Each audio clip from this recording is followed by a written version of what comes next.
సంక్రాంతి. మకర సంక్రాంతి అంటే సూర్యుడు మకర రాశిలోకి ప్రవేశిస్తాడు. కాలము రెండుగా ఉంటుంది, దక్షిణాయనము ఉత్తరాయణము. దక్షిణాయనంలో దేవతలందరూ నిద్రపోతారు, ఉత్తరాయణంలో నిద్రలేస్తారు.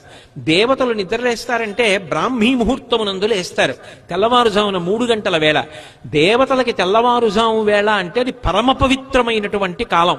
అందుకే ఉపనయనాలు, వివాహాలు, దేవతా ప్రతిష్టలు ఇవన్నీ ఉత్తరాయణ పుణ్యకాలంలో జరుగుతాయి.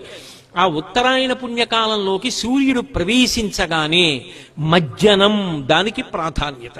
సాధారణంగా స్నానం చేసేటప్పుడు ఏం చేస్తాం? చెంబుతో నీళ్లు తీసి తల మీద పోసుకుంటాం. మజ్జనం అంటే మునక వేయుట, తల మునిగేటట్టుగా స్నానం చేస్తారు. జీవనదులలో కాని పుష్కరిణులలో కాని స్నానం చేస్తూ ఉంటారు. తల ముంచి స్నానం చేస్తారు, దాన్ని మజ్జనం అంటారు. స్నానం చేసి దేవతా సంబంధంగా, పితృదేవతా సంబంధంగా, జీవ సంబంధంగా అభ్యున్నతిని కల్పించే కాలం అది మకర సంక్రమణం. పుణ్యకార్యం చేయడం నేర్చుకో, దాని వలన పొందిన పుణ్యం నీ జీవుడితో వస్తుంది. మకర సంక్రమణ పుణ్యవేళ పరమపావనమైన కాలం.